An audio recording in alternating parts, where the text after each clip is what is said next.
Now I can go live from that page. There we go. Okay. All right. I have clicked go live.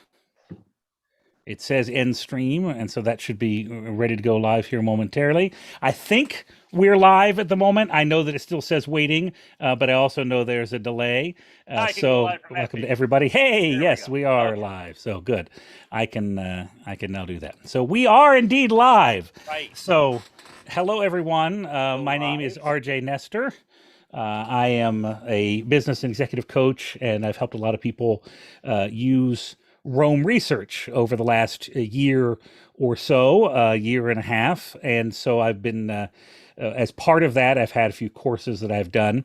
In my most recent course, EP Productivity, one of the things we did was office hour sessions where we, just essentially I'd take questions based on the course content and we would have a look and dive in with things. So that's sort of what I want this to be. I said I really enjoyed doing that. I found it provided a lot of value. So I thought, well, why not do office hours outside the course, just sort of on some general topics that people may have.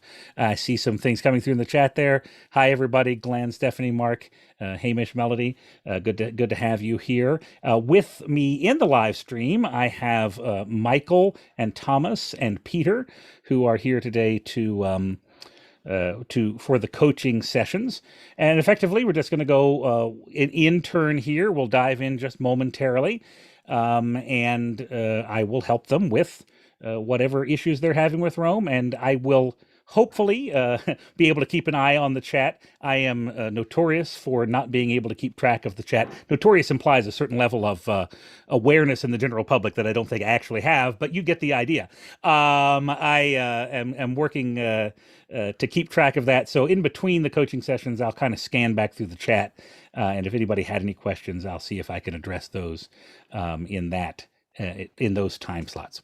So in the interest of keeping things clipping along and making sure that we're getting good live help here as we go, let me go ahead and turn it over right now. We're going to start with Thomas, and Thomas is going to share what some of the pain points he's dealing with are, and then we'll see if we can dive in and help him out. So take it away, Thomas.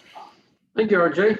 So I am a SmartBlock user, and when I fire a SmartBlock, I use block mentions to return a set of items that are appropriate for that block. A lot of meetings. What would be very helpful to me if I had the breadcrumbs that showed me the context for one of these blocks.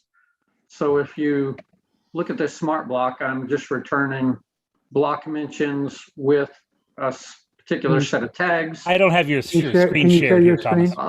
Sure. That might help a lot, wouldn't it? It was sort of like playing blindfold chess there. I was sort of tracking along, seeing where we were. Okay, so this is a sample of one of my SmartBlocks. If you can see that I've just triggered. And it looks like this. It's just a set of block mentions. But notice when it returns, I get obviously the blocks that it queries for, but I don't get the breadcrumbs for those blocks. And if I could have that for the context of that block, when I'm moving from meeting to meeting or topic to topic, it would help me a great deal. Okay, great. So a couple of things come to mind here as a possibility. How comfortable are you using the right sidebar? Do you use that frequently with things? I do. I don't know, this may not be in your site enough, and there is another possible solution. What happens if you shift click on the reference, not on the bullet point, but on the actual underlined reference? That should open it in the sidebar, and should give you, at this point, it looks like there isn't a whole lot to your breadcrumbs. It's just sitting on the top level of the Daily Notes page, but that will show you the breadcrumbs to them in the sidebar. So and again, click the reference, not the bullet point, because if you just for those watching at home, the bullet is going to give you that block. Will that block contain the reference? If you click on the reference, you'll get the original block to which the reference refers. That's a lot of refer roots there. Apologies, but that's the general idea. So if you could shift click on the one that says looking for folks with the ability there, Thomas, I'm curious, not the bullet point, but the reference itself. If you shift click that, and that one, once again, it appears that, is that also on the top level of the page? I mean, So that's that the one extent is, of the, okay. probably. I'm Are just any not of the giving you a others? good example. It's okay. It's all right. All right. No worries. We're getting the breadcrumbs. And remember, if we're going to shift click it, click on the reference. There you go. Okay. Now that one gives you a little bit of breadcrumb because it's not on the top level of the page. Let me ask you this: how would that be helpful as a way of seeing those? If you were able to just kind of see them in the sidebar. It would if the smart block cannot return it. That would certainly is a good alternative for me. Okay. So now we've solved it on a level. So now let's dive into SmartBlocks here. I know there's a breadcrumbs function. Can you take there? Thank you. I'm gonna, if you're okay with it, I'm gonna take control of your screen here. So now what I don't know, because I actually haven't used the command, there is, and at the moment I'm just going to kind of type it so folks can see it, but there is a command called breadcrumbs. And I typed the first two letters, but they haven't come up yet. Maybe I'll try typing them again here. B-R. Now, I'm trying to get there we go. I'm trying to get that to load it for me. Why is the I'm hitting, maybe it's the remote control is just lagging on me here. Let me try that one more time. Bringing that up, and I'm still typing, but it's not actually. Why don't you do it for me? Can you start typing breadcrumbs? I think it's because I'm remotely controlling. If you start typing the word breadcrumbs. No, I don't think it's there. I get the same result. It doesn't. Are we running SmartBlocks version 1 or 2? I think I was automatically converted. Oh, that's right, because Roam 42, when he did do that to that. Well, now let me see here. We have a breadcrumbs. That is interesting to me. I feel like let me just. I'm not sharing this right now, so apologies to those watching. I'm just on my own page here. I'm typing breadcrumbs here to make sure that the command will come up when I type it. Oh, okay. So now that is most interesting. Or is there actually nothing is coming up as I'm attempting to do that? Like I can't. Right now. It's not letting me search for SmartBlocks at all, or SmartBlock commands either on my computer either. I wonder if there's something going on in the SmartBlock engine here. So we're gonna have to do this. We're gonna have to do this without the support of autocomplete. I'm gonna request a remote control again here, and I'm gonna try to type it out without getting any help from from autocomplete. So I make sure I type it right here, breadcrumbs, and then if the thing about it is you can get what I don't know, because it's returning up to 25 block mentions. I don't know if there's a way for me to grab them individually. So like, there's only one command there calling 25 up to 25 block mentions. So those of you watching on YouTube Lab, essentially to parse this smart block here, and for those of you who are not into smart blocks yet, don't worry about it. It's okay. You don't have to be. There are other things we'll talk about in the context of the session today. But the block mentions is the command. 25 is the upper limit of how many it will return, and then he's asking it to return things that are mentioning or referencing this person's name here, and then certain other things along the list, and saying not to mention things that are in templates and things, a couple other things here. So he's got a nice little command set up here that's doing pulling a fair number of things in. What I'm trying to do is get the breadcrumbs to show up to it. The problem is because the command is pulling in because the command is pulling in 25 up to, I don't know how to get at them individually, because the breadcrumbs command is breadcrumbs colon and then an ID for a block reference. But I don't know. I'm trying to figure out how to get at the ID for that block reference. If we had individual, and maybe I can pull that off, but that wouldn't do what we needed to do. Let me tell you what, Thomas. If you were okay with it, I think the best thing we're going to get out of it is opening in the sidebar. The other solution I could maybe find would be to grab mentions sort of individually, but I don't know. Format to default value page name. Yeah, I don't know how to get at the individual block references that are being generated by that command, because I don't have any. There's no code moment, so to speak, where they exist. They come in and then they're already in Roam, and there's no time that they're still in the smart block that I can grab their reference to then run the breadcrumb command on them. If that made sense, what I just said there. I can't think of a way to make that happen. However, we do have a solution array. already. You can't access the array of the 25. We can, because it seems to me, I'm not a programmer, but it Sure. seems to me that this code is generating up to 25. So there's an array that's created in memory that Sure. has 25 slots. Is there a way to address that array?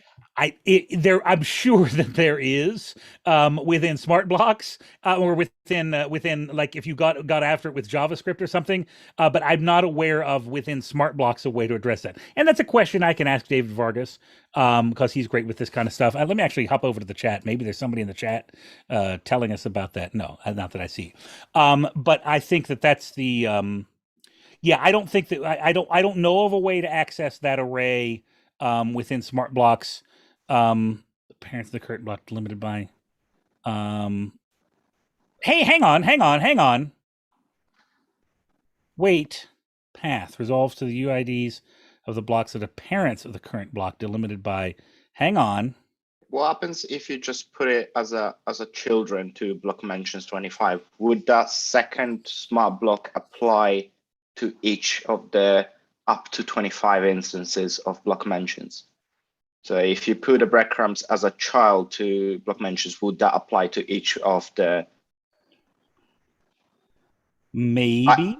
I never use breadcrumbs. Thought. No. I hear what you're saying. That's not a bad idea. That's an interesting thing to try. The thing is, the breadcrumbs require the UID. It requires me to grab a block reference, and I don't know. However, I'm looking right now, and I actually think.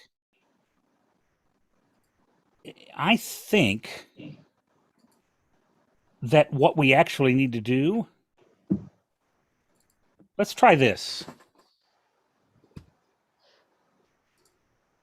Go run this. Well, I'll just run it right here. Or I can do it because I'm controlling the page here. Let's see what we just did. Okay. Is there anything on tomorrow if I hop to tomorrow's page? No. Okay. Just thought it would be a clean page to go to here. And yours is JJ, right? Correct. And what was that? That was the Stephen. Okay. Gotcha.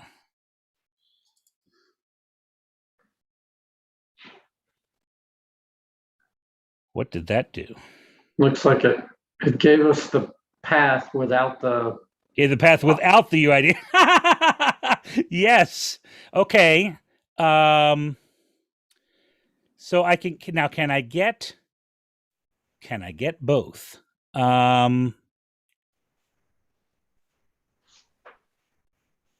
Supports the following placeholders. So let's try. Hang on. I think I'm sorry. I used my own. I went back in my own thing here. Okay, so let's try this. Oh, sorry. I went one too many.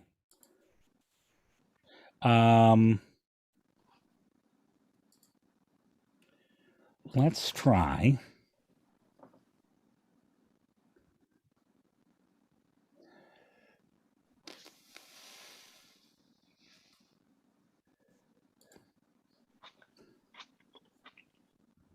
Let's try this and see what that does.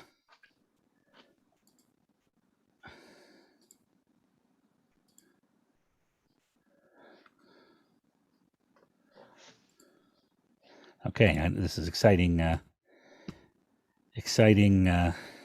television here. Okay, now we're getting somewhere. Now we're starting to get a look at the path here. Okay, so now let me try one more thing. Because I think now if we go like so,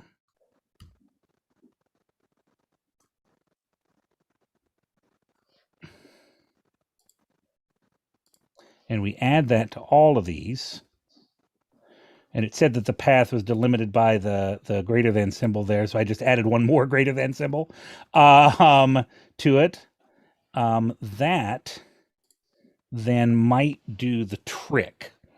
And those of you who are watching me just do this real time, I'm back on the 19th one, that's okay. I will go back and clarify what I'm doing here so that we can understand. Let's see if that worked. Okay. What do you think about that? Well, that's great. Yeah. Okay. So that gave us the path. That gave us the, okay, cool. Awesome. So here we are. I don't know, however many minutes in, we solved this here though. So what I did as I was doing that, first of all, let's be clear on the first part of what I did. I experimented because I hadn't messed with it before. So let's get to the top level of what I did. I had not dug that out before on the block benches thing. I am currently on my monitor. I'm on roamjs.com, which is David Vargas' site. I'm in the SmartBlocks extension, and I'm reading from the command reference. So if you go roamjs.com, extensions, SmartBlocks, command reference, and then I've scrolled down to block mentions. And so where I am is I'm just reading block mentions, and I saw it in number 3 there, format to output the block in. The default value is that it puts the UID in double parentheses, meaning the block reference into the parentheses. But it also gives you the option to show the page or the path. And so by combining the path with the double parentheses block reference code there, the UID, we were able to create what we just got. So further parsing this, total number of references that it'll return. It won't do more than that. The page name or the tag, what you're going to be drawing those references from, and then we created this path, and we added the path part to the front of the UID thing, and then he has some other things here that have to do with what he does or does not want to show up is included. I won't mess with that right now, but you can see by doing that we were able to work through a rather naughty, with a K, not naughty, but a rather naughty problem there that I had not actually messed with before. So that's awesome. I learned something here too. Great, cool.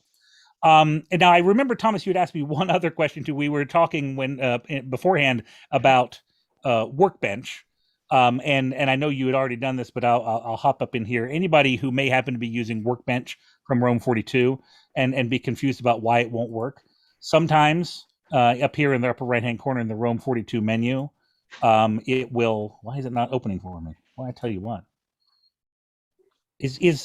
Are we having like rendering issues on because mine is acting okay? Mine seems to be okay now.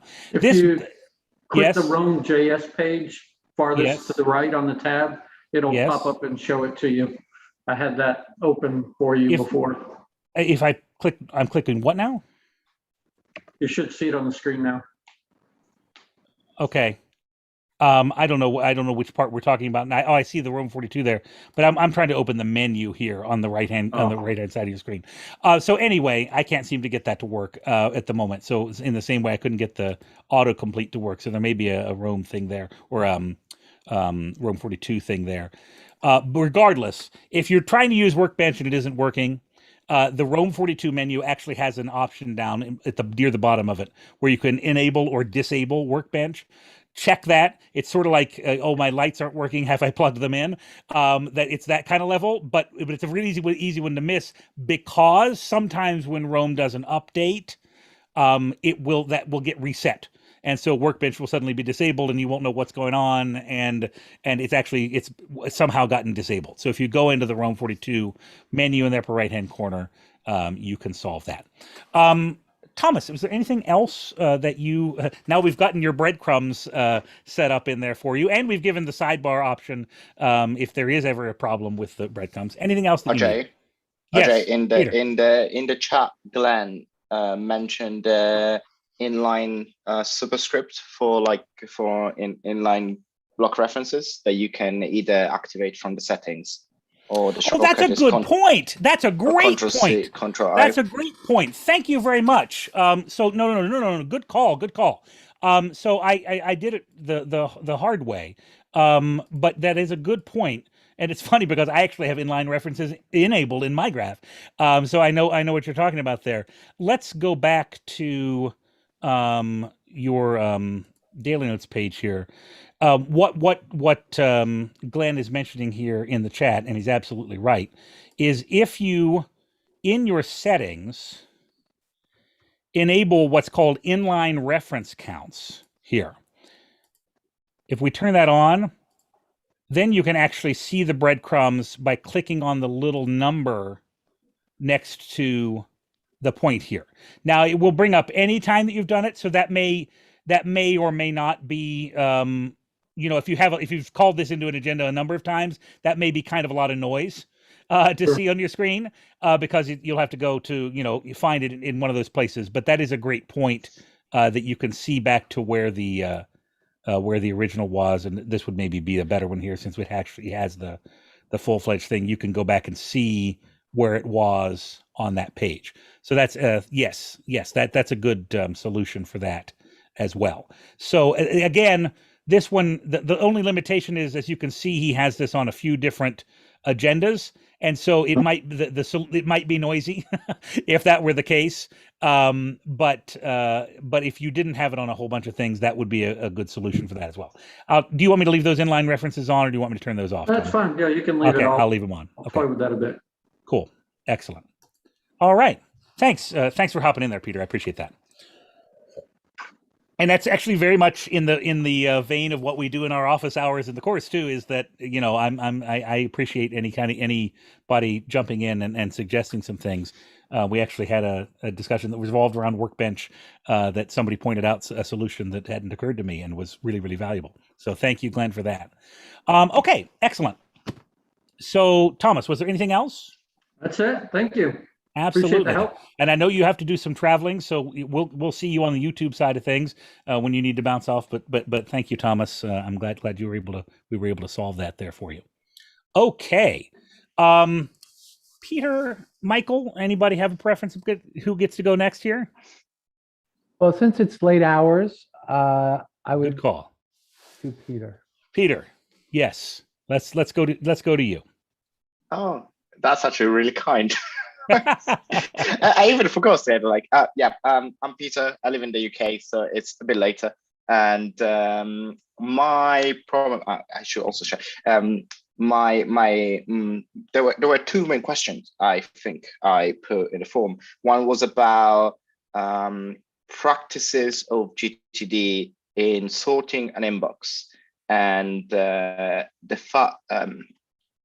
structure that Roam has often brings me to have clarification and organization mixed up and overlaid, which I don't know if it's when it's okay or when actually leads to bad practice and change of, like, you just waste energy sometimes, perhaps. Sure. I don't know.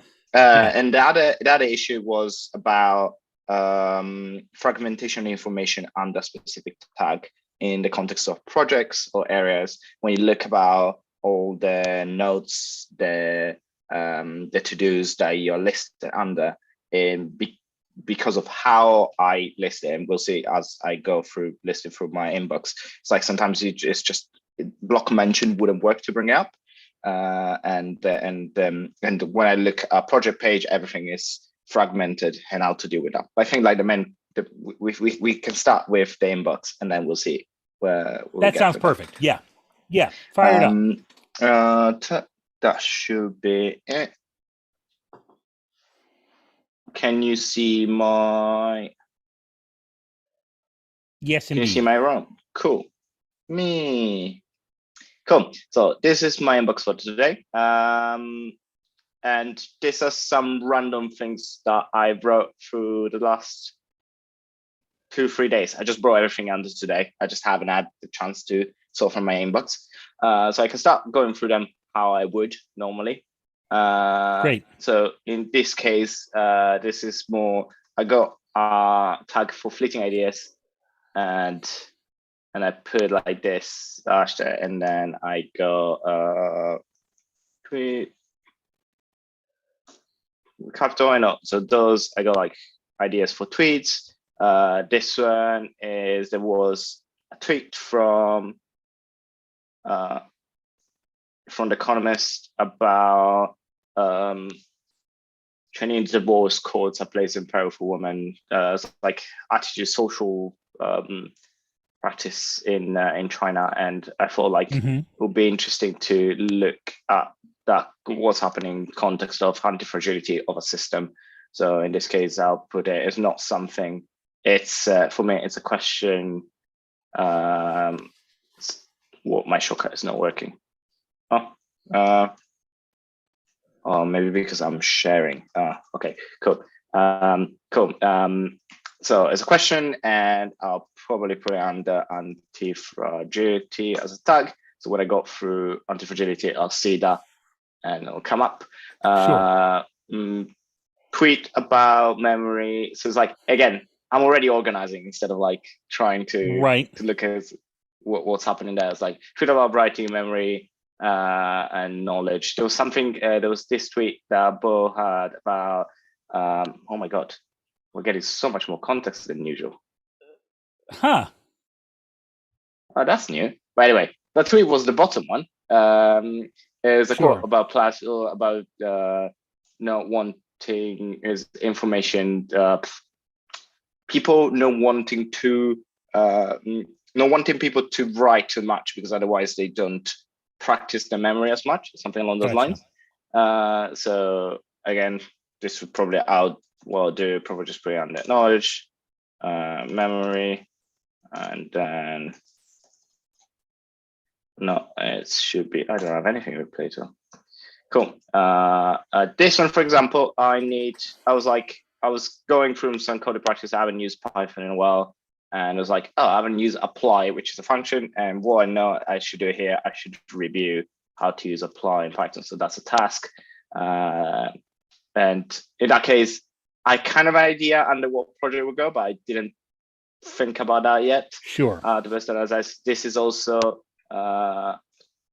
this brings me also a task, which is review performance analysis in VS Code, which is also regarding coding. This was do one more for me, and then let's stop and talk about what we're going to do with all this. Yeah, I have a journaling practice that has a random Wikipedia page every morning, and rather than just getting the page, I was like, oh, I could make a smart block so that it also leaves me the link that I got every day. So it's like that's an idea of something I could do, but I don't know where to put it yet, or whether it should be it could be a project, or could be an idea that I deal with it forward, and that's it. Cool. I can go back to the top. Yeah. Okay. That was one more. Yeah. Gotcha. No. I know. I was just wondering. Okay. So I thought you were still going to talk about the one at the top. All right. So do they stay here when you're done? Like you tag them and then you use the tags to locate them later? Do you move them somewhere? How does it go from here? So when ooh, okay, cool. When I do this, I think that is the one that is not showing me. I have everything under the daily review, which I go from my calendar, my upcoming calendar. I empty my desktop and my downloads folder, do an emergency scan, check my list for anything I missed, and then clear my inbox, and all my inbox goes under here, tagged relevantly. And when I open a specific project that is, when I open a project that is relevant and it's being tagged to with as tasks and notes that are being attached to it, then I bring them up in the project. Gotcha. So I like my organizing. My organizing is simply tagging a task or a block with the project that needs to be connected to. And when I'm dealing with that project, I bring everything in the page if I need to. Okay, gotcha. Do you get through this entire process every day? Yes, actually. Usually it takes me 20 minutes and is actually about this. It's half this length. I haven't done it in 3 days because I wasn't feeling very well. We went through it. We Yes, talked about that. Yeah. Yes. No, usually I do this 20 minutes a day, and then if I skip a couple of days anyway, like in half an hour, I can cover everything. And I'm even more forgiving to look like, why did I even write this down, and just delete stuff. Right. Gotcha. Now, let's go to the other side of this process. You've got them clarified. You've got them organized in here. How do they surface for you? And how do your tasks come back to you? How are you making use of something like your question that has to do with anti-fragility there? When are those coming up? In what contexts and what processes are you re-encountering those? I think in terms of like the anti-fragility, I see it as a resource in building a second brain terms. Okay. So great. It's something that I am not planning to use. It's something that is not actionable in the short term. It's something that is actionable in the very long term. So something that I want to look in the future. I know it's something that is going to be interesting when I have more time to dedicate about the topic. Actually, I'm realizing that I'm just talking, so I can just turn this off for a second. That's fine. Since like sure. eyes are more relatable, so people can actually see my very messy hair. No, it's so because it is something that is actionable later on, and because the period in life specifically I'm writing my thesis for my PhD. It's like I'm gonna need something to do while I wait for people to actually read my thesis. So I got all of these resources that I'm filling with tweets, things I read. So that's how I'm gonna resurface. Otherwise, other things that could be other moments that I could start resurface them is during my morning journaling. What I don't do at the moment is to resurface a quote, but there was a period in which I would resurface a quote, a tweet, a series of them, and then I would just either write about what I think about them or try to rephrase them in different ways. I got different things I'm going to do. So there's different ways that could come up in terms of resources.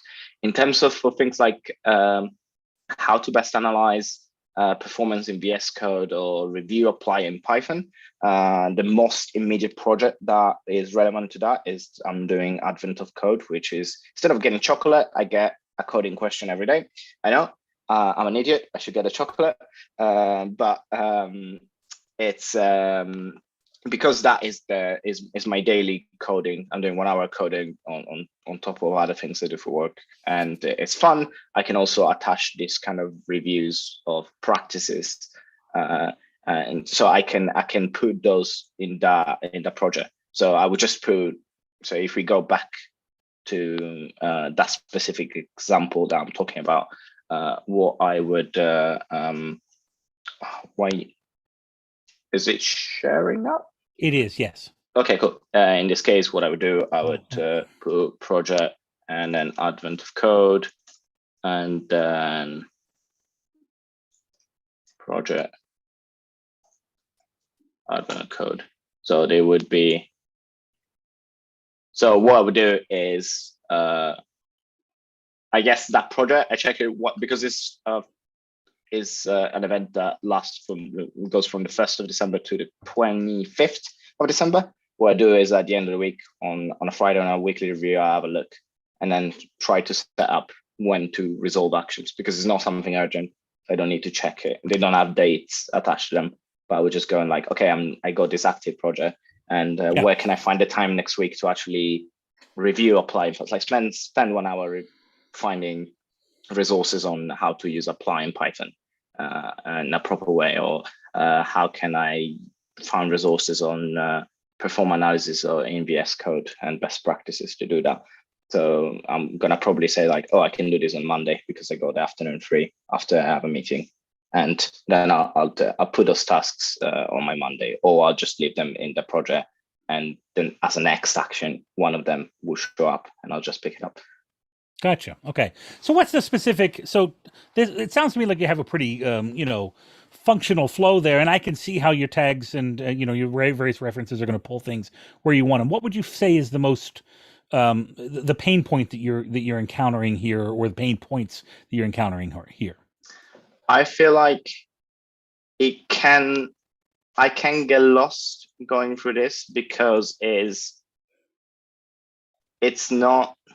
I don't know. It's like when I was reading the book and when I was talking about the book with other people, it seemed like clarification, the advantage of having clarification or organization separate made it easier to go through this process of purging and of your inbox. And Gotcha. And the fact that for me it starts merging, because it's like creating, like giving an action to a note is almost like tagging it with a to-do tag. And for me, it's like, if I created that to-do tag, I might as well just also tag it, put it in a project. So, Right. Or put into a resource. So for me, everything just merges in the same moment. Yes. In the same action. Yes. I think so. Just for those of you who are watching on the feed here, Peter's talking specifically about when we use the term the phrase GTD. We're talking about David Allen's book, Getting Things Done, and specifically we're talking about sort of an implementation of GTD in Roam research. So it's not specifically a Roam question per se, but a very good question about how we can use Roam for something in our lives. And I think that that's a critical point. Very often we get hung up on, thinking everything we need to know is features in Roam, when yes, we do, but in support of whatever kind of workflows and that kind of things that we are attempting to accomplish in Roam. So I think the question is largely a GTD parsing question. Are we talking about a clarification and organization needing to be two separate entities, as David Allen talks about in the book, or is it a way to combine them? I think for myself, and I don't think I need to show this, I can just explain this because it's a fairly quick process. Rather than having an inbox area on my daily notes page, I just tag things inbox, or I reference inbox in the line with them when it's something that I want to include in the inbox. And then I have my, on my inbox page, I have, the references to the thing that are tagged inbox. And then when I go to that page once a day, I actually do it in a query, but you could just as easily do it down in the linked references. As I process them, I organize them into their projects, or I do the 4Ds: do, defer, delegate, or delete. And so I'm either if it's going to take less than 2 minutes, I'm just going to do it. I'm just get it done right then. If it's something I need to get into a project, I'll get it into the project. If it's something that needs to happen next for that project to move forward, I'll tag it with the page reference next for myself. But effectively, I'm just getting it into that project. Not much different from what you're describing. I do actually put it in the project, as opposed to referencing it with the project. But I don't want to say that that's required. I think what you're doing there is functional, as long as you're comfortable, knowing that it's going to show up in the linked references as opposed to the content. That's fine. I use linked references a lot. I do a lot of things the way you did your project tag there. So I just don't do my project. I don't do my project tasks that way. So I do. That's a perfectly reasonable Roamy pattern to be using there. And then if it's something that I need to delegate, I'll usually tag it. I'll let whoever know it is about it, and tag it up with a weighting and and a tag for who that person is and all of that. And if, of course, it's delete, I either just delete it outright or I just remove the inbox tag. And no matter what I've done with each of those, I'll make sure that the inbox tag is either removed or it's marked done, so that then it won't continue to show up in my inbox every day when I do it. So when I'm done, I don't wind up still having things on my page, on my daily news page, tag inbox there, that the inbox tags will be removed. I don't see that as being necessarily better than what you're doing. If what you're doing works for your brain, I don't think there's any problem with that. I think the only point I'm making here is that if you think what I just described, makes a big distinction between clarification and organization, then maybe you can look for a way to do it. I really don't think that what I'm doing even really makes a huge distinction there. I think for me, there's two steps, and we are really talking GTD rather than what we are implementing in Roam. So there you go. For me, there's two steps. There's the getting it in the inbox, and then there's the get out of the box.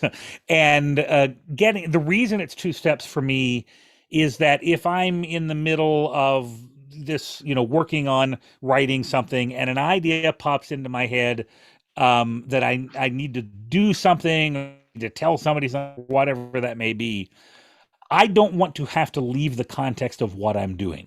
I just make a block separate, tag it inbox, and keep on going. That way, I know I've captured it. I know I'll find it in my inbox later, but I also don't give it time I don't stop and think about it now. Because if I stop and think about it now, my train of thought on the other stuff is gone. I've done. So yes. In terms of that, what I do is yes. I used to use Alfred to Roam, but now I just have for pricing issues. Now I just have a text file on my desktop, and I just set up Alfred to basically drop to-dos or random notes onto the text file. And then at the end of the day, what I do is what you're seeing was not things that came out of a context. Some of them do come out of a context, and what you suggested, to just tag them inbox and deal with them individually. That's really good, because they will be already tagged with the project that are related to.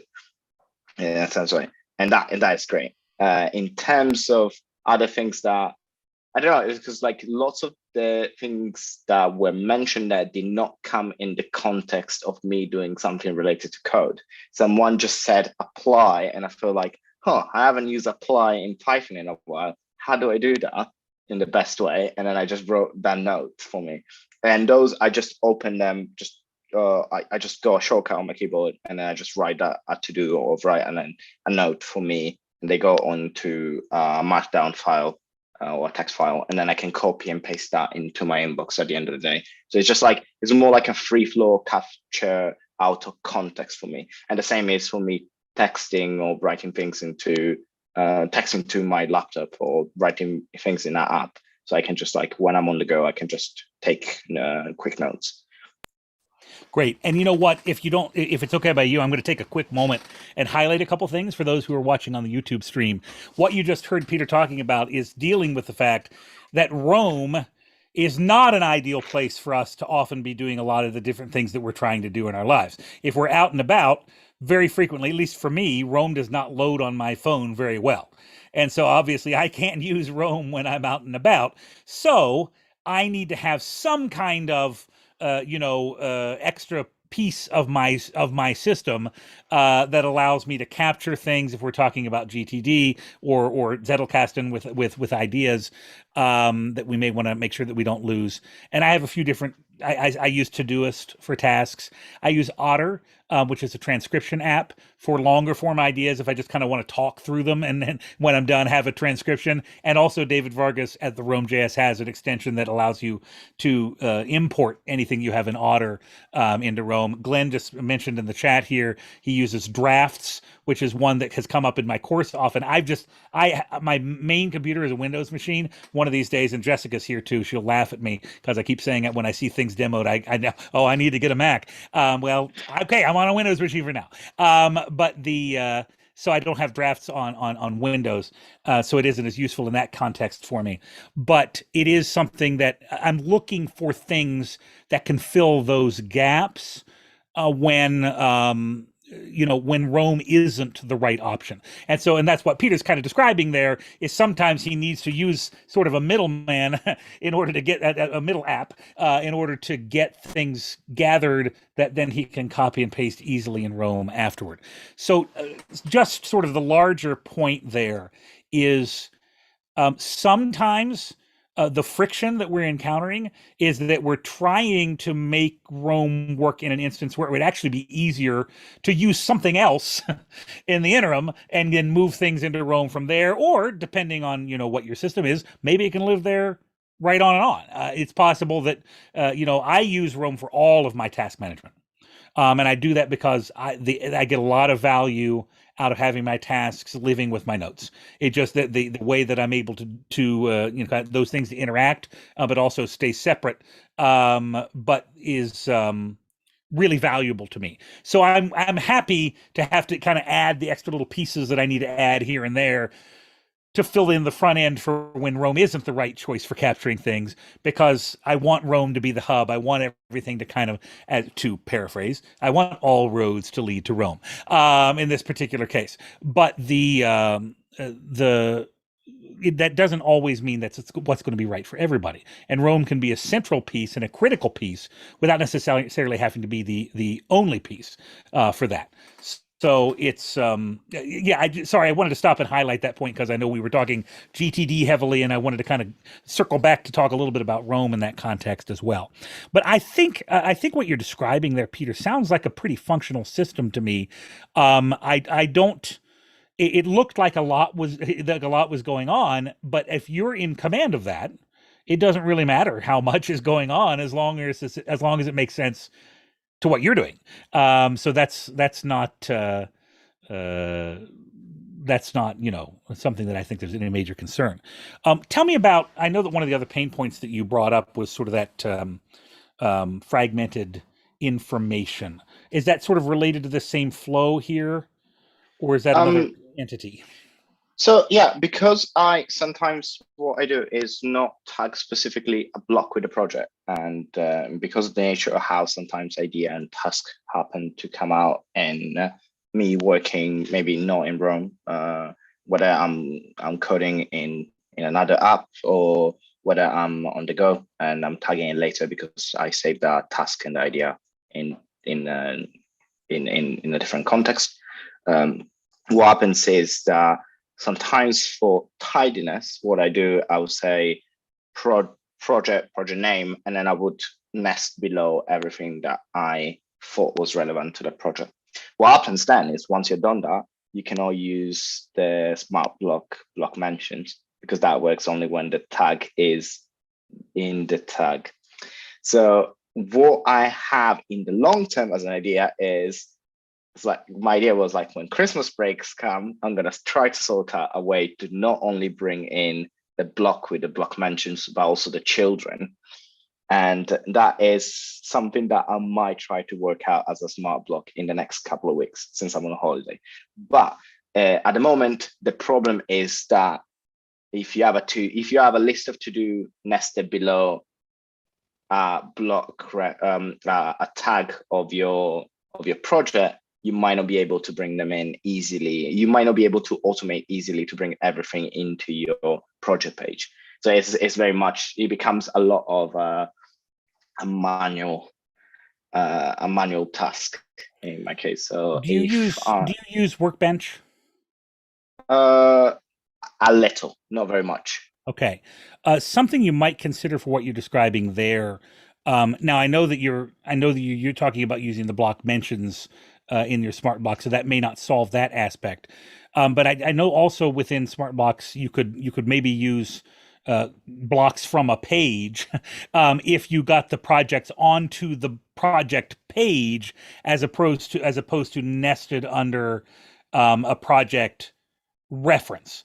So if they were on the page, you might, this is just a pattern that might help you, is one of the things that workbench can do is move tasks or whatever, move blocks, but in our case, tasks from where you created them into a designated project.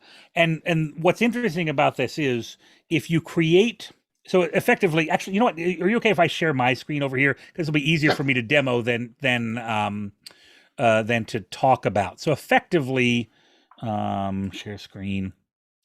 Okay. It's important for me to say share screen out loud. Zoom, you see, is voice activated where I am.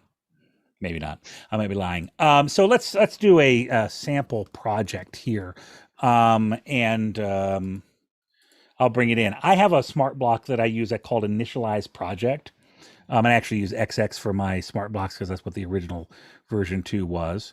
And if I click my Initialize Project, I actually get created, along with all the stuff that comes. I have tasks and things like that. Along with all of that, I create at the bottom of that automatically a workbench inbox that allows me to direct tasks to that project page nested under the tasks attribute that I have here.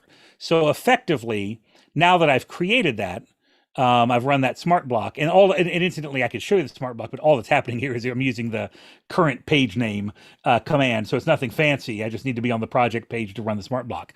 What that lets me do is if I'm on, I'll just pick a day where there probably isn't anything. Yeah, if I'm on December 24th and I create a task, we'll say you were talking about being nested under the project. I'm nested here, and I say this task needs to go on my list, and this one too. If I then highlight both of those, hit Control semicolon, and then choose from this list at the top here my sample project inbox, it will send them both over to that project and leave references where I created it. So now in the project, down on the bottom of the task list is those tasks. Now, I don't know if that solves much of what you're talking about because it doesn't create the reference on the line, so block mentions might not still work, but it might give you another leverage point because you can grab blocks that are from a certain page with SmartBlocks. So you might, again, I don't know if this solves your specific case, but it may give you a separate, like a different way in if you're wanting to mess with it that way. It gives me a way to sort them out as I go, rather than let them pile up and then try to pull them in. So it's really good for like just have good practice in the moment. What I want, okay, yeah, that's interesting. That is when you were trying it, it was cool that you could choose a specific project to send them to, right? And part of me wished that you could just select all of your inbox and then send everything to the project that it were tagged to. Yeah, no, I know what you mean. Yeah, I don't think you can. That's a fun concept there. It's one of those things that intellectually I can imagine how it would happen, but in practice I'm not sure how you would execute that in Roam. But I like what you're describing there. If things were tagged and then you highlight the inbox and then they know where to go based on the things they're tagged with, that would be brilliant. I'm sure there's some JavaScript way within a smart block to pull that off. That is not me though. No. So what you said about the workbench was really good. I'm gonna change my project templates so they also have the inbox so I can use the workbench to send everything, and having it only on active projects, and having also as a review way when I close my project to remove or comment or archive, so I can remove that section from my project. It will make it so that the workbench list of to-dos is not polluted with projects that I have archived or closed 2 months ago, 3 months ago. It's just like, once it's closed, I don't need to send inbox items to the project specifically. And actually, one of the biggest things that I love about doing these kinds of settings is I'm now stealing that from you, because that's an obvious thing that I should have been doing already. But I hadn't even thought of it until you described it there. I have some close down tasks, but one of them wasn't remove the inbox, the workbench inbox. But no, that's a brilliant. You absolutely should, because that will help keep it. It also solves the problem of, if down the road you have a similar project that you accidentally name the same, you don't want to have multiple versions of the inbox that have the same name in it. So that solves that. That's good. Yeah, that's good. Yeah, excellent. Anything else, Peter, before I turn it over to Michael here? I think that was amazing. I feel like I already stole my time than I should have. It's all right. But We only got 3 of you. I had a couple people that weren't feeling well today, so that's all right. No worries. We got extra time. I apologize to anyone that wanted something extremely Rome specific. I went more for the GTD practice way to begin with, but really, thank you so much for everything, and really useful. The workbench tip. I've been meaning to spend more time on it, but to learn how to use it properly. But right. I just tend to do things when I'm just in time when I need to do them. Oh no, I get that. Believe me. and it's like and right now everything just seems like a secondary task compared to actually get out of university. So. Totally gotcha. But thank you very much. Yeah, absolutely. And for those of you who, who are watching via YouTube there, all that talk about workbench is a feature of the Roam 42 extension, also available on David Vargas, roamjs.com. And so those are, that was originally created by, at the time, his name was Roam Hacker on Twitter, as part, and SmartBlocks were all part of Roam 42. David Vargas has actually created SmartBlocks as a separate entity as well. But workbench is out of Roam 42. So I use it for that that function almost exclusively. I also use it for recurring actions. I can create a recurring action anywhere in my graph and then ship it to my recurring action smart block using workbench, and that's kind of useful for me if I'm in a project and I have an action that's a recurring action that ties to the project, but obviously it can't live there because it's not going to run in the smart block if it's not living in the smart block. So I can keep the reference on the project page and move the block to the smart block for my recurring actions. But workbench, that's what workbench is. It's got a lot of it's sort of a Swiss Army knife of functions within Roam 42, which is itself a Swiss Army knife of Roam functions. So if you like playing around with that kind of stuff, those are fun extensions to give a try to. Michael, I'm going to turn it over to you. Hey everyone. What I'm struggling with could be, I guess, defined as workflow process. It more generally is, how can I use my time effectively? Roam, I've been using Roam for maybe almost 2 years now, I think.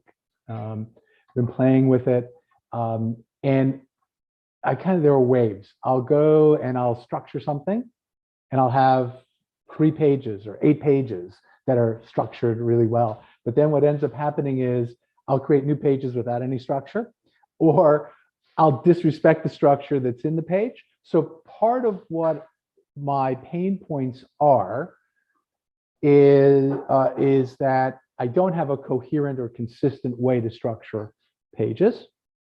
Obviously, it falls to me to be disciplined and consistent with applying.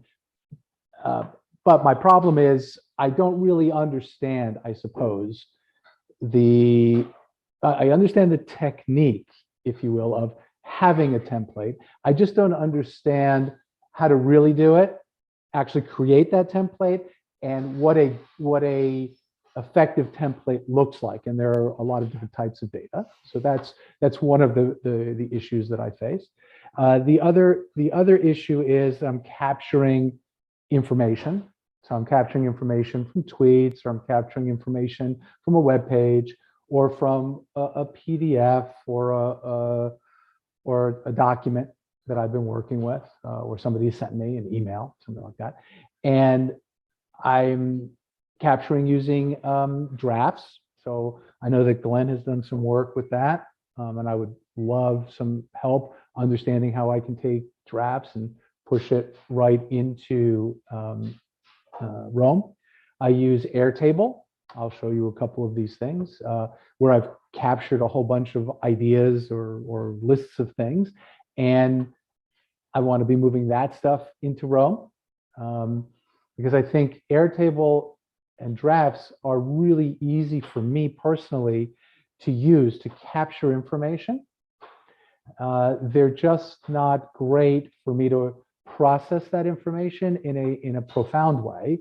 I'm not talking about, oh, this is for project A or this is for project B. I could do that very easily using tags and drafts or tags in Airtable, but to actually write a half a page to deliver somebody on that topic, that's for me, a more Roam type of activity.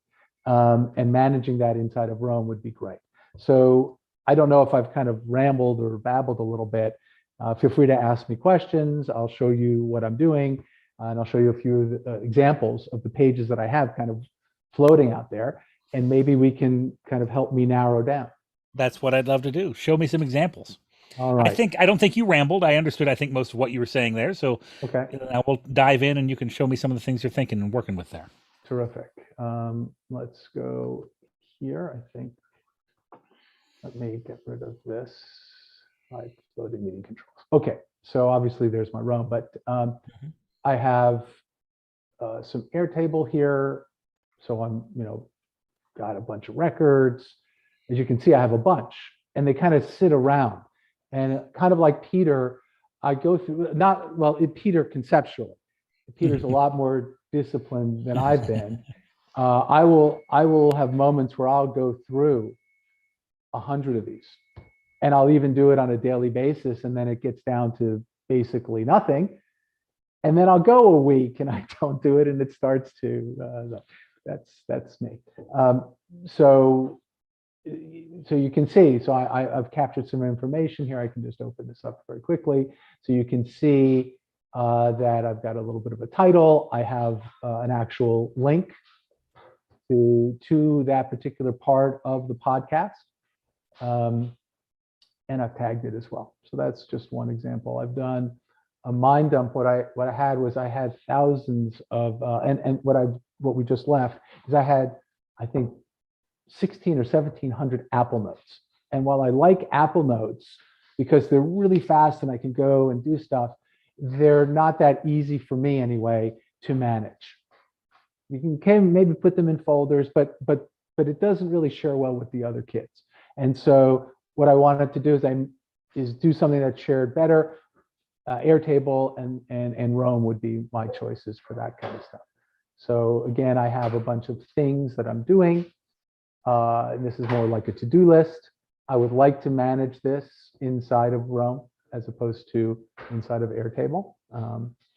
And let's see what else. I can show you just a quick, I have drafts. Now I've already exported into Airtable a ton, but even since that last time, I've got 138 drafts now that I haven't pushed over to Airtable. And I have really never pushed anything from Airtable to Roam. So let me show you, let's go back here quickly, and the setup will be complete. So here's an example of, so here's one type of page where you can see, I don't have any real structure here. I'm indenting and I'm doing things like that. I think I feel pretty good about indenting in the general way, but I would love to have the lines that I've seen both you and Peter had, and the icons and all of those things. I would love that. That would make it a lot easier to see how, these two pieces of information are related. And because I've been working on documents sometimes where I'll have pages, let's just say that, pages that have a lot of different sections and subsections and subsections and subsections. And sometimes as I'm scrolling, I just don't have any idea where I'm going. And anyway, so we got that as an example. I have, I was playing with templates. So I created some. I stole some stuff from Mark and from Tracy. I built my own little table to try and manage that. And that's what I've been playing with from a templates point of view. I have, let's see, we already did that. Here's another example. I just am collecting information. There's no structure to it. You'll notice that all well is the same as all well, or it has something in common with the business plan. So I would love to, have everything in a structure that's related. So I could, when I say all well, I would love for all of the all well stuff to show up underneath here. That way, I don't have to be worrying about. I probably got about 10, maybe even 15 all well related pages, but I don't have any real one place where it all kind of comes together. I've got a habit tracker. Can I interrupt you in one spot here? Sure. Because that might be something we might be able to solve in a short order kind of way here. Sure. Right. Can you go to the all well business plan page? Okay. In the title of the page, Mm-hmm. wrap all well in double brackets. You'll need to, in a page title, it'll delete the app, but you can, there you go. You have to type it all out. No worries. Okay, now when you click out of there, you'll now have that page titled that way. And now if you go back to the all well page, they won't be on the content of the page, but in the references, anything that connects to the business plan will also connect to the all well page.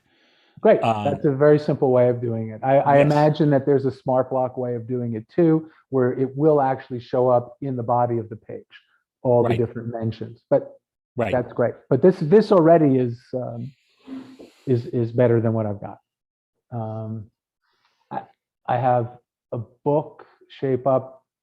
Some people on this call may recognize that. Yeah, actually, I'm familiar with that book. Yeah. Yeah, from the Basecamp folks. Anyway, or Orion specifically. So I began to play, as you can see, with the idea of a book, right? So you've got author, reading status, recommended by, tags. But again, it was just kind of a shot in the dark. Sure. Let me ask you this, if you don't mind I'm sort of interrupting you here. No, What please. do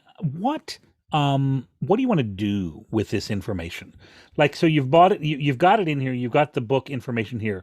Are you going to, you had mentioned sort of in passing at the beginning that, if you wanted to be able to write a paragraph and send it to somebody on something, is that your primary use for having this information in here? What's the, and just sort of, so for those watching at home, my thinking here is, the question is of how does it need to be structured, and then thus following that, how does the template need to work, is really a question of, well, what do we want to do with it at the end? So what's the outcome here? What are we looking for this information to turn into in the Roam graph? Great question. I would say there are 3 types of information, and I'm not talking about a book or video or podcast. I'm talking about how I want to be using whatever content I've collected. Okay. Right. So one would be to do some writing and creating of my own. Now, when I talk about writing and creating of my own, I'm not talking about journaling. Okay. I'm talking about creating apps or blog posts, or actually writing a book. I'm helping somebody edit a book right now. So that would be one purpose, is I'm collecting all this stuff so that I can write a book. Let's just put it that way, or write something that takes all of that information and distills it and processes it. So that would be one use. Right. A second use would be to think about things, to inform myself. So Peter mentioned earlier where he wrote something where he hadn't used, I forget which one it was, but he hadn't used that in Python. He's saying, oh, what would that be in Python? And he's starting to think about, right? Yes, yes. So I collect information, I collect ideas. As you saw, I've got 1,500 things, some of which have been already processed and they're archived, if you will. But I collect ideas, right? Whether they're an idea that occurs to me as I'm walking, and I'll write it down, write a book about this, or, do an app about that. Or it could be like like a quotation. So you can see here, like, for example, I have a quotation.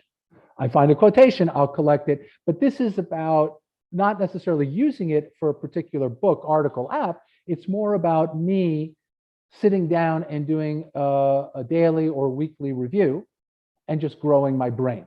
Just because I'm interested in these things, I want to just capture them and not forget that I read something that sparked me to think about something.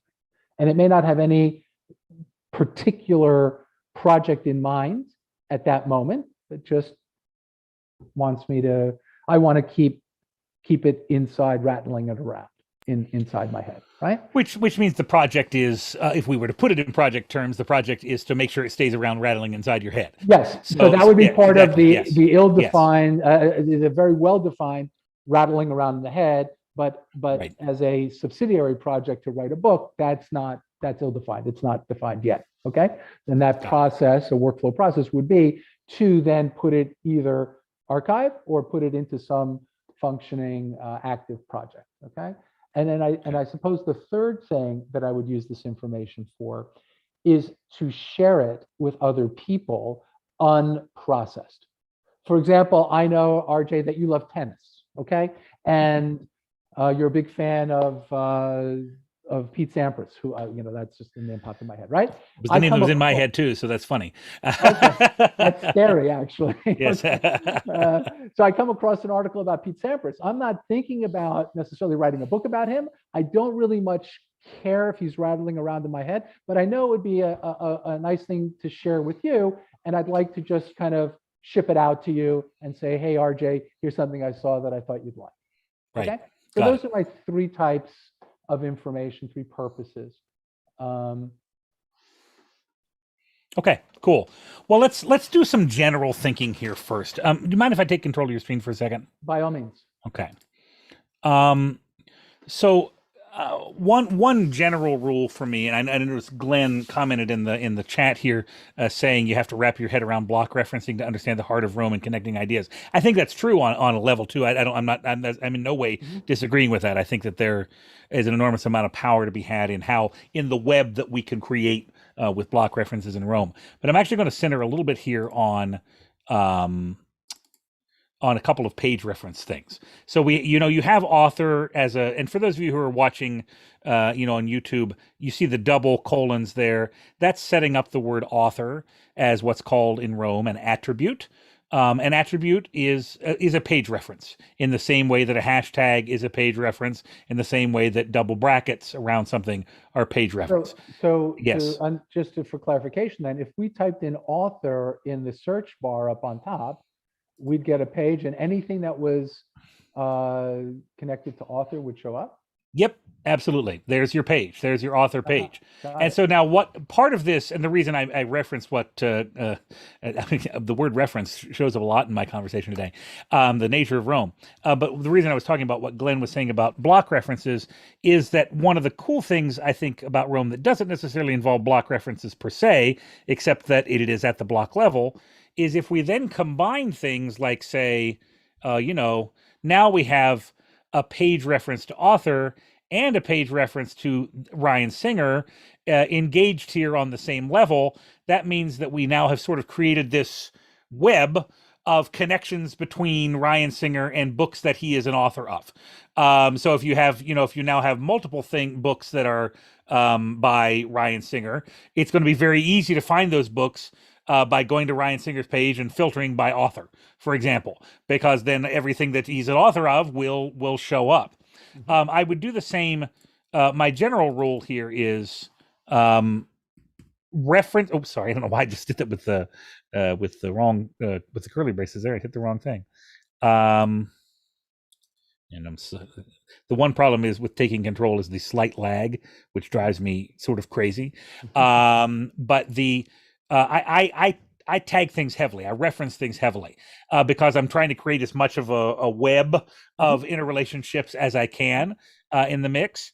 And so, so now we've created, with just a couple little things there, we've created several more sort of interrelationships built around shape up here.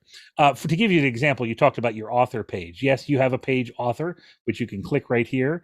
And as you can see, any place you've referenced author, you've got it here. So because you're using an attribute, you can filter here by books that it doesn't look like there are any. No, there are. So there are 2 books by Pat. Is it Lencioni or Lencioni? Depending on how we do it. I think it's Lencioni, but Yes, your guess I, is as good I as went. mine. I went super Italian there with it, Lencioni. But I don't know. So you can filter by Pat Lencioni here, and you can see, now we can see both books by Pat Lencioni. I think that where page references are especially powerful is in the filtering power of them. What I'm essentially showing you here is the idea that when you have page references, they aren't just pages are hubs. Pages are hubs for information, and they're also ways to prep for being able to filter. I use page references a ton as filter prep, essentially. So I'm thinking, if I have author and I have reading status and I have the names of the authors and I have the names of things, if I have a lot of references, that gives me a lot of different leverage points for being able to filter through that information. And it also gives me a lot of entrance points to the information, because if I want to find books by Ryan Singer, I can go to Ryan Singer's page, or I can go to the author page and search through filters for Ryan Singer, or I can go to the title of a book that I happen to remember that's by him.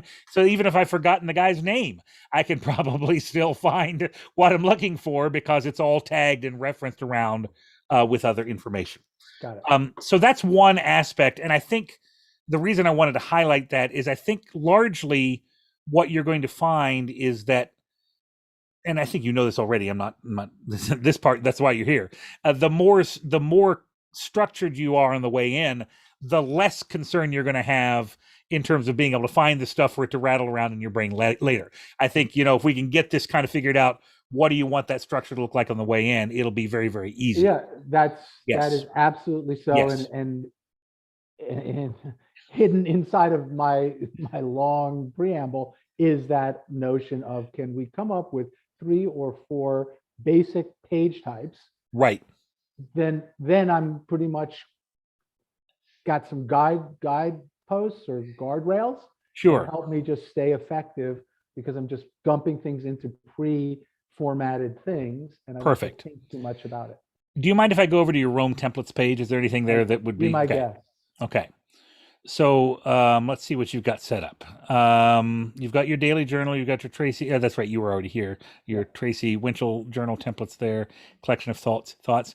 So first thing, and this is for you as well, for anybody watching, with templates, they don't actually have to be defined on this page. As long as a template title has Roam templates referenced with the title, anything indented under that will be a template. Now it's perfectly fine to have them on this page. The only reason I mention that is sometimes there's value in having the template somewhere that sort of makes more logical sense. Sometimes it makes sense to have a template somewhere else. They don't have to live here. They just have to reference this page.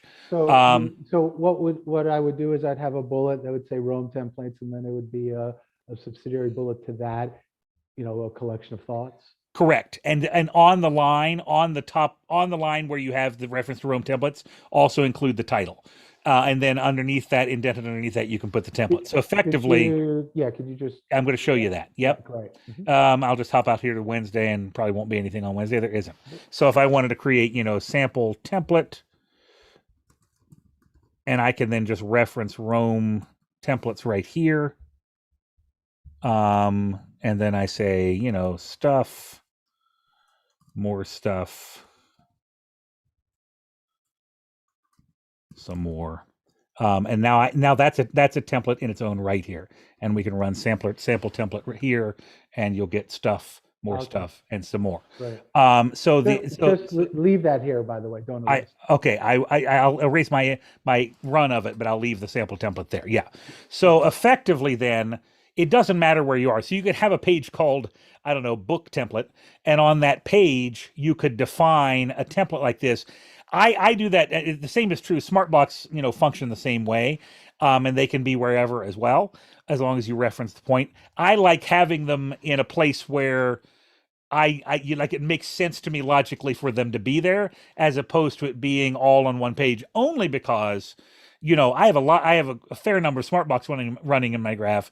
I don't want to have to go to the SmartBlocks page and find them. I can just find them wherever it's logical. Now, so then for whatever information you need, whatever, however you need to structure that data that you're bringing in, effectively, you'll want to, and I'll just create a new place here, sample data structure or whatever we'll call it. You'll want to build a template that then reflects whatever that is. And you can use your attributes like you did. And just for the record, because attributes are a page reference type, if you actually hit the 2 colons first, you can search for attributes the same way you would search among double brackets or if you hit a hashtag. So you can actually call up the same kind of search that you would otherwise, that you would with double brackets if you hit the colons first. So if you were looking for your book template, for instance, and I'm not going to say this is it. I'm just kind of building it for you. And then you had something else there, but I'll just conclude some other things. You had recommended by, and I'm just literally making up. Oh, you have one there. Okay. Well, you said, I see we're making up in similar ways, Michael. But so you have that there. And then whenever you create your sample book here, new book, we'll say, sorry for polluting your graph here with that. You can erase that later. No worries. You just hit your sample data structure there, or sample book, and it'll be there ready for you to do it. And of course, the beautiful part about the templates is not only are they easy to create, but they're very easy to modify as well. So if you decide, I want to change this, now remember, it'll change it for everything future. It won't retroactively change anything that you've done. Changing a template won't go back in and change this book. But it will, it will give you, it will allow you to, adjust if you decide, you know what, I would really like to have this information about books as well in the future. You can just change the template real quick. Or I don't care about published date anymore. I may have collected 100 books with published date, but every one I do now from going forward won't be asking me for that information. Correct. Exactly. There is, yes, Peter. So there is an extra layer that I found useful for pages, because it's that I add on any kind of page, and then I add just above author. So referring to the example we're looking at, sample data structure, immediately after the nested as a child, I go as an attribute, I got tags, and then I nest all the other attributes under that tags. So everything is nested below. So then I'm looking at a book, next to tags, basically tags next to it has got type of page. If it's a project, it's got hashtag projects. If it's a book, it's got hashtag books. So it's like, it's my way then when I'm querying pages to be like, I want to find anything that is connected to, I want to find all my projects. I want to find all my books. I want to find all my journal articles. And by having that top layer, then everything that is below, the moment I remove the type of page that I want to find, that I don't want to find, or only limited my search to the type of page I want to find, then anything that is a child of it is already removed from my query and from my searches, because they do not satisfy that primary condition I want.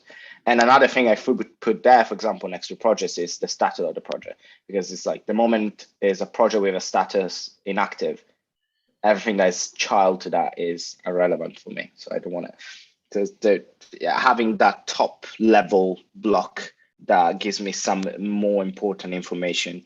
I find it very helpful in both terms of querying or in terms of like using some SmartBlocks that pull in information that is tagged in a certain way. So if this sample data structure was in said project, in fact, the first thing would be status, and then tags would be a child of status. I would have tags, and then in the same line of tags, I would tag hashtag projects, and then hashtag status I have status /active because I got them whole namespace. Okay. Gotcha. You would have that or something like that. Okay, cool. Something like that. Gotcha. So having that and then it's like I know that if I want to just change the status, I can just go on the line and change it. And it's still under projects because if I want to look for projects that are no more relevant, but because there are some interesting information, useful information, I can go back to it. That could be hashtag books. I go hashtag journal paper, hashtag conference paper, hashtag. I don't know.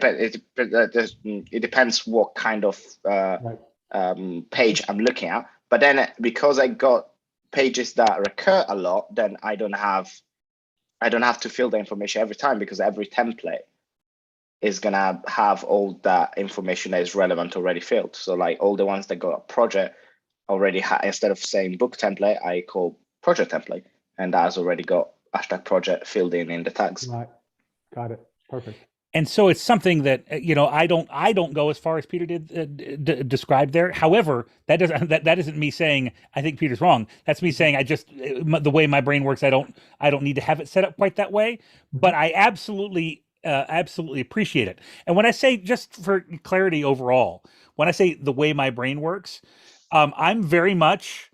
So, people talk about, I'm not disciplined enough. I'm not disciplined enough to do this. One of my key components in my whenever I'm talking about productivity or whatever that may be, is that if I find myself saying, man, why am I not disciplined enough? I spin that around and say, okay, no, what's causing me friction in the system?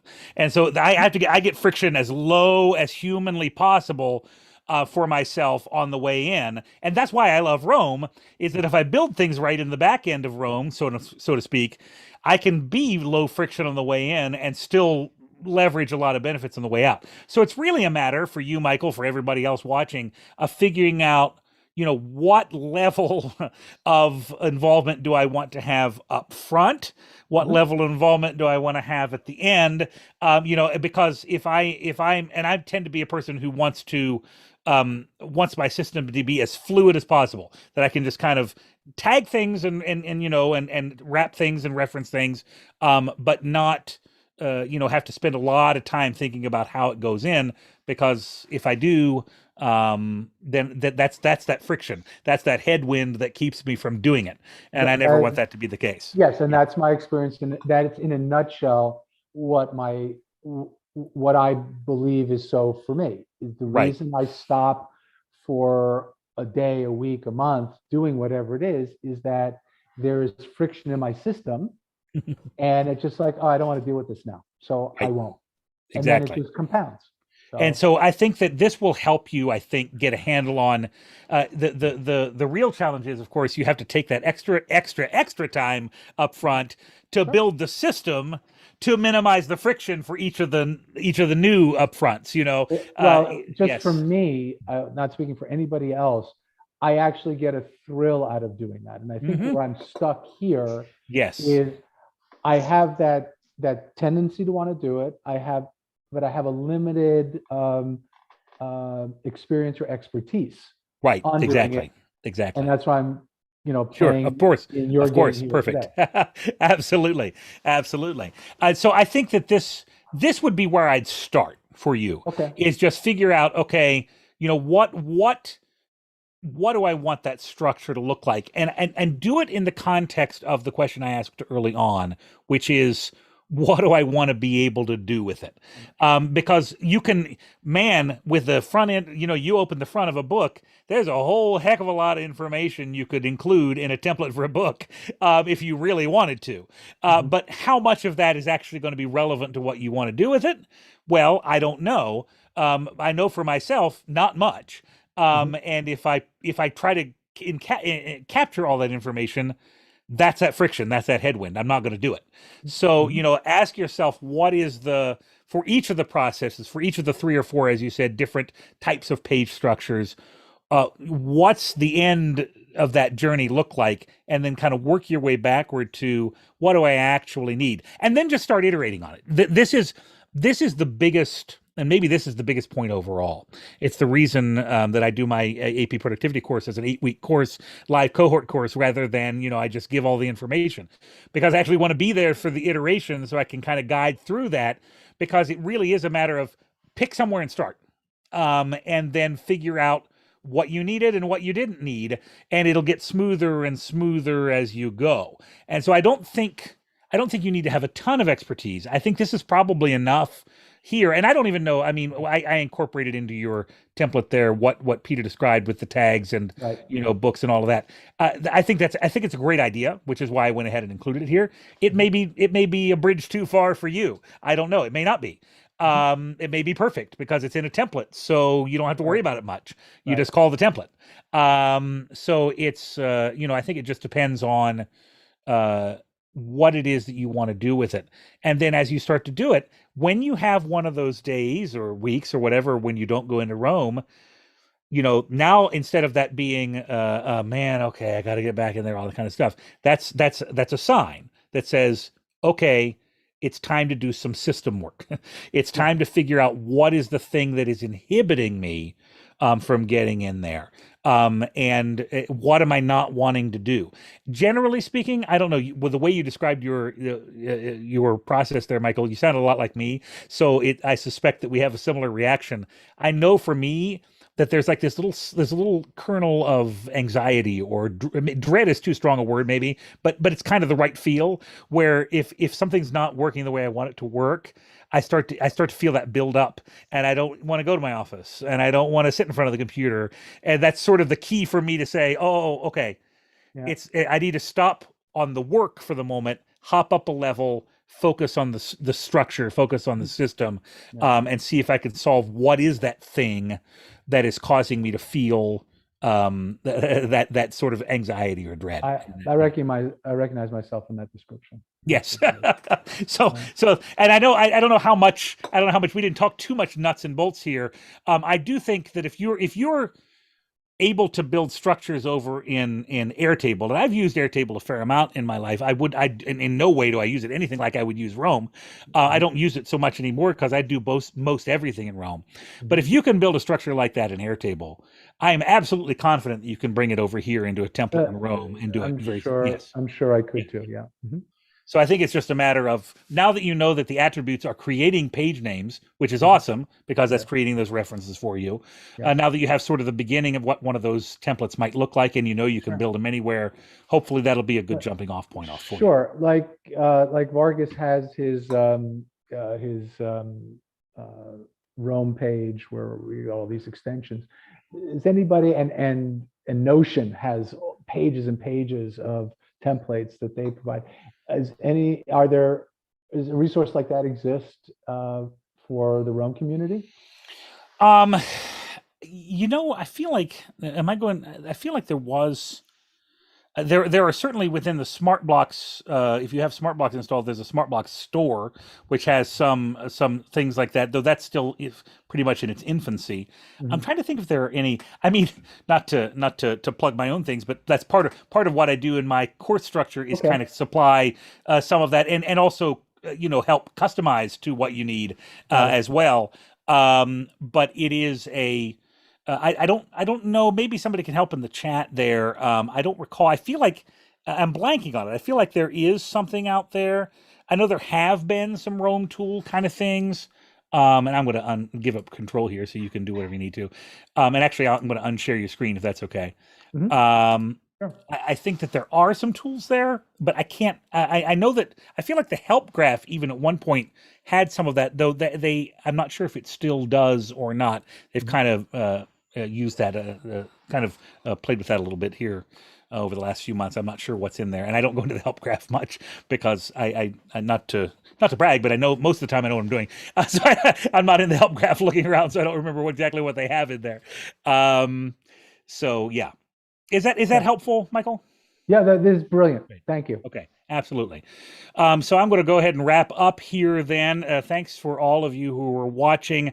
I do need to share. I do have some courses in Roam that if this is the sort of thing that's valuable for you, they may be valuable for you as well. I know some of you watching are likely coming here because you've been in some of my courses. I have a free course called The Roman Way. It's also available as a free playlist on YouTube. I don't know, I said free playlist on YouTube. All playlists on YouTube are free, but you get the idea. There's a playlist on YouTube of it and also a free course version of it.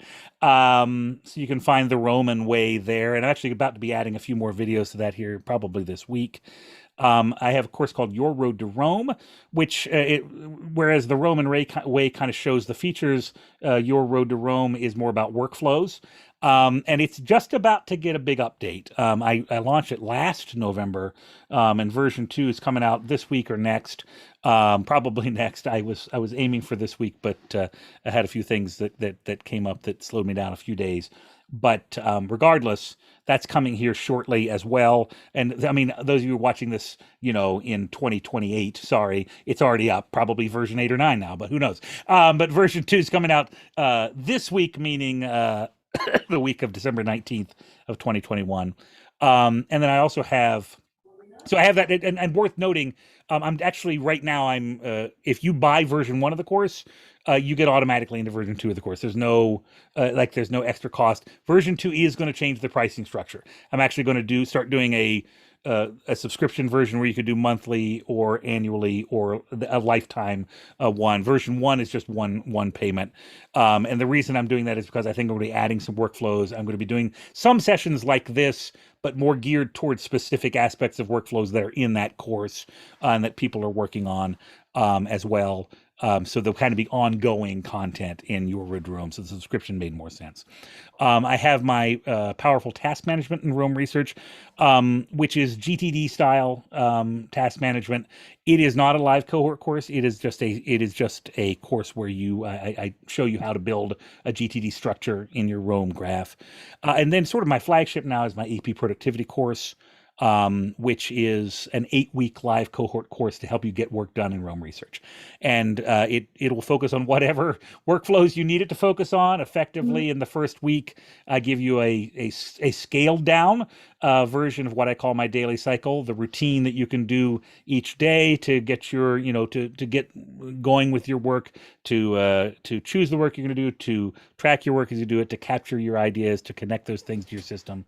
I give you all the tools for that. And then we iterate and we build and we add features as we go. And one of the most fun parts, as I say, the office hours, toward the end, we all share our different systems and learn from each other as well. So that's where that is. And I'm actually just about to launch sales for cohort 3, which will be mid-January for that one. So keep an eye out for that as well. I'll put some of those things in the description. But I wanted to share all that because obviously I would be remiss if I didn't mention some of the things that I can help you with going forward. This Rome Masterclass is something I think I would like to do going forward as well. This would be just, as this one was today. I will, if you don't follow me on Twitter at RJ Nestor, go ahead and do that because that will help. That's where I'll probably mention that. And it also might be worthwhile if you want to get that information, but the course that would be to sign up for would be the Roman way because it's free, but it also will put you on my email list. So I'll make sure that I've sent you emails and stuff about that, so you can catch those things. But otherwise, I think that's good. Thank you, Peter. Thank you, Thomas. I know you're listening there, and thank you, Michael, for being here, and happy to help. Hopefully there was something that a little bit of this. I often find that when I plan out what I'm going to teach, there's obviously a value in that, but there's also a lot of serendipitous value in not exactly knowing where we're diving in, and people draw interesting things from it that I hadn't even necessarily been aware of or intended. So I think these formats work very well. Thank you all. And the last time I ended a live stream, there was about 2 minutes of me trying to figure out how to end the live stream. But this time, I'm pretty sure that if I click this button that says "End Stream," that'll do the trick. So everyone, take care. Good to have you with us here today. Thank you. All right, our live stream is now done. Thank you very much.